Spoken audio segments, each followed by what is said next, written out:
Hi dear friends, welcome to the channel Crazy for DB. The topic of discussion today is DBMS keys. You know that databases basically consist of the storage of information about entities, and one of the most important properties of the entities is that their uniqueness. Every entity in the real world is unique, and so the information which is stored in the database also has to be equally unique. In case of the relational database systems, as you know, that the data is stored in the form of relations, that is normalized tables, and that is the reason because a real-time entity is represented in a table or in a relation, that is normalized table, in the form of row, and so a real-time entity corresponds to a row in a table, so that there can be one-to-one correspondence established between the real-time entity and the row contained in the relation or in the table. So basically this uniqueness is required to be identified. Then second thing is that all the entities in the real world, they don't happen to be isolated, but they are related to other entities.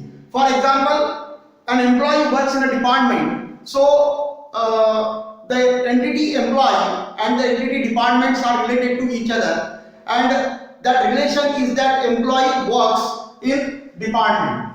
And so there are entities which are in the relationship of parent and child. For example, department is parent because the department must first exist, and so department is the parent entity, and an employee which is recruited later is going to be recruited in a department, and so it is a child entity. And so there is a relationship, as I have indicated over here, that parent entity and child entities are related to each other, and so there is a relationship between them, and this relationship is also required to be well defined in the database system as it is defined in the real world. And so there is a need of a set of columns in both the tables, parent and also the child tables, which contain the list of parent entities and the list of child entities respectively. Then there must be a set of some attributes which are supposed to establish this relationship, and so we define the key as set of such attributes or columns. In case of tables, those columns will be also called as attributes, to identify a row uniquely, because a child entity relates itself only to a unique parent, and so the parent has to be identified uniquely, and so there has to be a set of attributes or columns to identify uniquely in the parent, as well as in the child table the same combination of columns must exist so that the relationship can be formed. And so the key has been defined here as set of such attributes or columns to identify row uniquely or used to form some sort of relation, that is parent and child relation. So that is actually the basic definition of the key. Now there are several types of keys talked about in the database management system theory, and those keys are super keys, then there are some candidate keys, then primary key, and then foreign keys. And so there are four types of keys we are going to discuss or define in this topic. To define those keys, we actually take very simple examples over here. I have two relations as I have drawn over here. You can see this relation is, I will call this relation as students, and this relation I will call as departments. And the students actually take admission in certain major, and those majors are described in this table, that is of departments. Now there are several attributes, as you can see over here in the table of or in the relation of students, that is SSN, social security number, then student ID, then F name, L name, phone number, date of birth, and major, that is the student takes which particular major subject. So there are some 5 students the records of 5 students. Of course, this table can be longer, and I have just taken a sample data of 5 students over there, and these are the 5 students in the students table. And then there are few of the departments. There can be some more departments also in the college, and there are a few departments I have listed over in this table of departments. And now we will try to find out the definitions of the super keys, candidate keys, primary keys, and foreign keys from here. To first define the super key.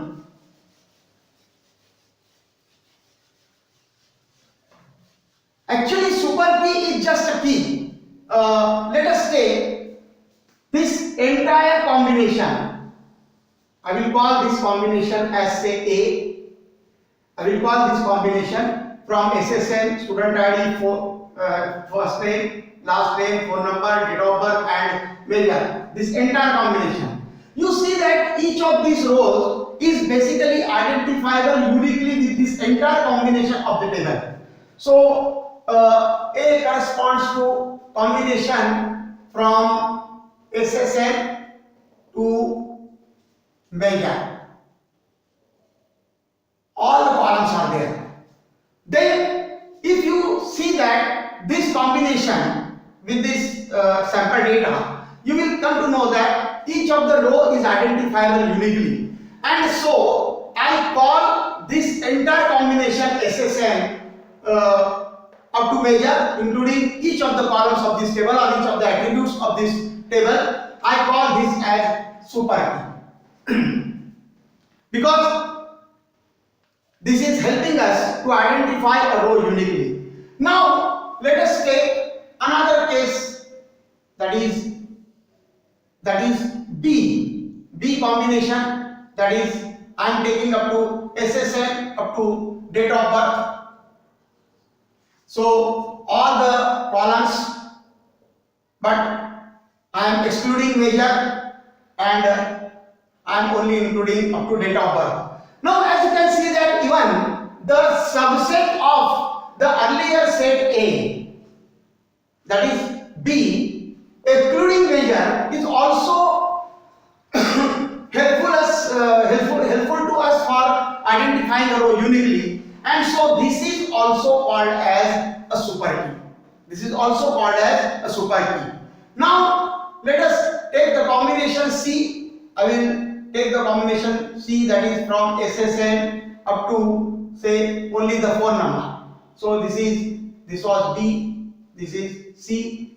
Then you will see that this is the combination from SSN including all the columns in between up to the phone number.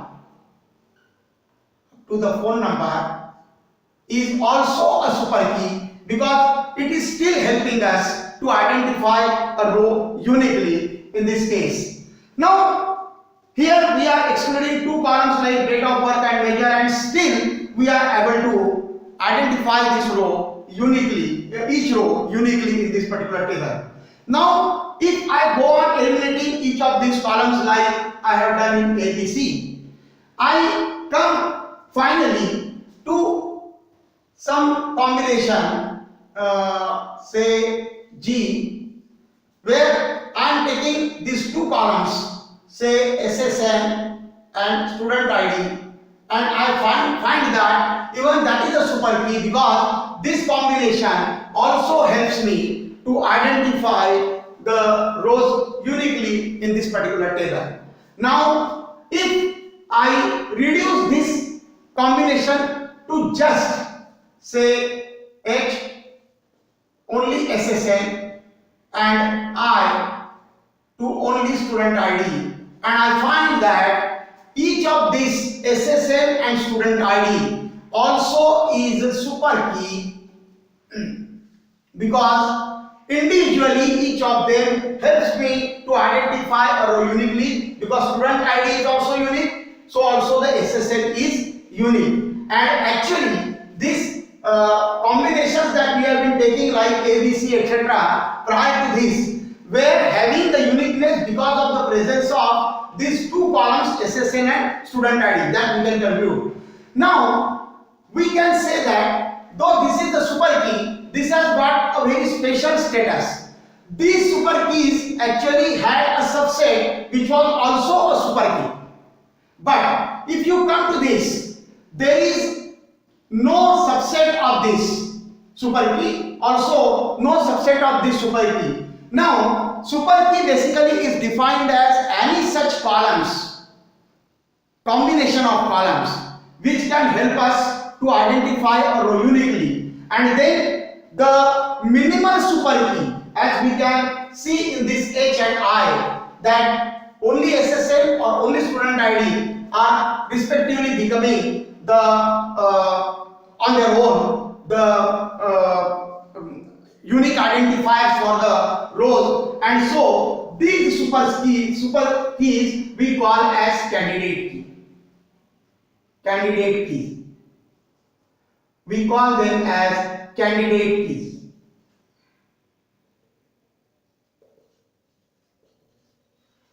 So we define the candidate key as a super key which does not have a proper set to also become a super key, and so that is the minimal set of columns which helps us, minimal set of columns which is not having a proper set to become the super key is called as a candidate key, or we can say that the minimal super key is the candidate key. So it is a very simple concept, as you can see.